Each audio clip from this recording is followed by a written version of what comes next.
अस्सलाम वालेकुम नाजरीन, वेलकम टू MA न्यूज। जी जी, श्री असदुद्दीन ओवैसी जी। जी बहुत शुक्रिया सर, आपने मुझे आज एक तारीखी बहस पर बोलने का मौका दिया। मोहतरम जनाब, इस ऐवान के 75 साल के पार्लिमानी सफर की तकमील पर हम बहस कर रहे हैं। मैं सबसे पहले अपनी जानिब से खराज अकीदत पेश करना चाहूंगा मौलाना हिफ्जुर रहमान साहब को, जो पहली और दूसरी पार्लियामेंट के मेंबर थे, मेरे कायद सालार मिल्लत सलाहुद्दीन ओवैसी को, सुलेमान सेठ साहब को और मौलाना बनात वाला साहब को। जनाब मोहतरम, इस ऐवान की नाकामियों का भी जिक्र हमको करना जरूरी है। 75 साल का तारीखी सफर इस ऐवान ने मुकम्मल किया। ये ऐवान एक इमारत नहीं है मेरी नजर में, ये ऐवान इस वतन अजीज का एक दिल है, जो बाहर जो गरीब और मजलूम अवाम की तकलीफ को महसूस करे, इसीलिए मैं इसको दिल कहता हूं। मैं आपके सामने 15 मिसालें पेश करूंगा जहां पर इस ऐवान ने अपनी नाकामी का सबूत पेश किया। एक उस वक्त जब दिल्ली की सड़कों पर सिखों की नस्लकशी की जा रही थी। एक उस वक्त जब 6 दिसंबर को बाबरी मस्जिद की शहादत हुई। आ रहा हूं भागलपुर, जिसमें रेशम के कारोबार को खत्म किया गया, मुसलमानों को दफना दिया और वहां पर फूल गोभी उगना शुरू हो गई। एक उस वक्त नाकामी साबित हुई जब मुजफ्फरनगर और गुजरात में नस्लकशी की गई। एक उस वक्त सर जब हम देखते हैं कि मुंबई की सड़कों पर इंसानियत का नंगा नाच हुआ। एक उस वक्त जब इस ऐवान में टाडा पोटा का काला कानून बनाया गया, UAPA का कानून बनाया गया, आफ्सपा का कानून बनाया गया, जिसको 1 साल के लिए बनाया गया था। 58 में हम 2023 में आ गए। एक उस वक्त नाकामी साबित हुई जनाब, जब हम देख रहे हैं कि आज ये जो दिल है, भारत का दिल है, हिंदुस्तान का, इंडिया का दिल है, आज गरीबों में, मजलूमों में, मुसलमानों में, कश्मीर की अवाम में, दलितों में, आदिवासियों में इस ऐवान की मोहब्बत और एतमाद खत्म हो रहा है, कम हो रहा है। इसीलिए जनता सड़कों पर आकर एहतजाज कर रही है, क्योंकि उनको लग रहा है कि ये इमारत बन चुकी है, हमारा दिल नहीं है।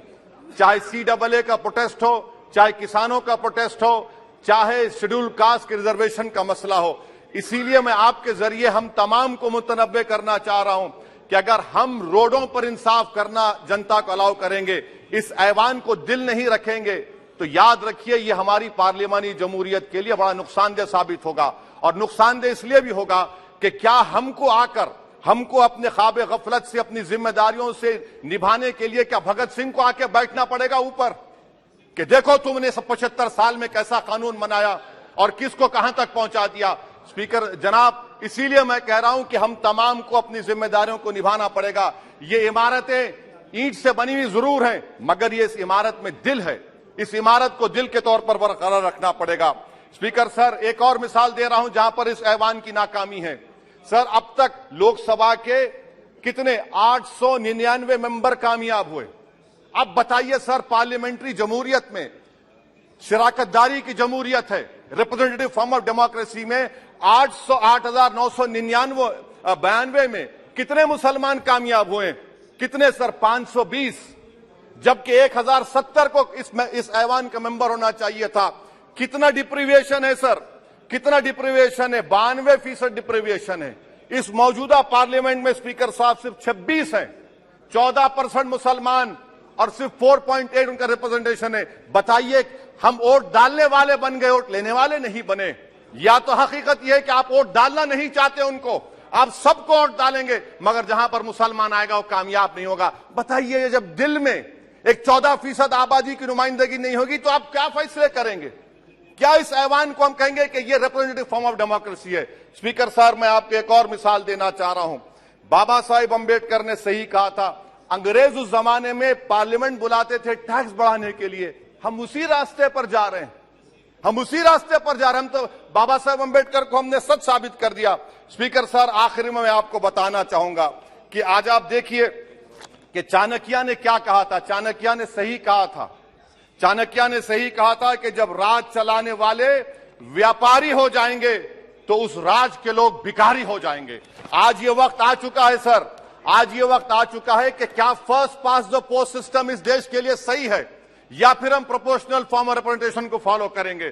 First pass the post system, जिसके पास एक मजहब का वोट होगा, जिसके पास दौलत होगी, वही इस ऐवान में आ रहा है। इसीलिए हम कह रहे हैं कि आप इस जमहूरियत की नाक, कहीं ये जमहूरियत कमजोर ना हो जाए, मुझे इस बात का डर है। सर आखिर में मैं खत्म करने से पहले एक बहुत बड़े शायर ने कहा था, उस पर खत्म करना चाहूंगा कि अभी चिरागे सरे राह को कुछ खबर ही नहीं, अभी चिरागे सरे राह को कुछ खबर ही नहीं, अभी गिरानिए शब में कमी नहीं आई, अभी गिरानिए शब में कमी नहीं आई, निजात दीदे दिल की घड़ी नहीं आई, चले चलो कि मंजिल अभी नहीं आई। स्पीकर साहब, आखिर में याद रखिए एक बात को मैं सबसे कह रहा हूं कि पिच बदलने से गेम नहीं बदलता, गेम को बदलना पड़ेगा।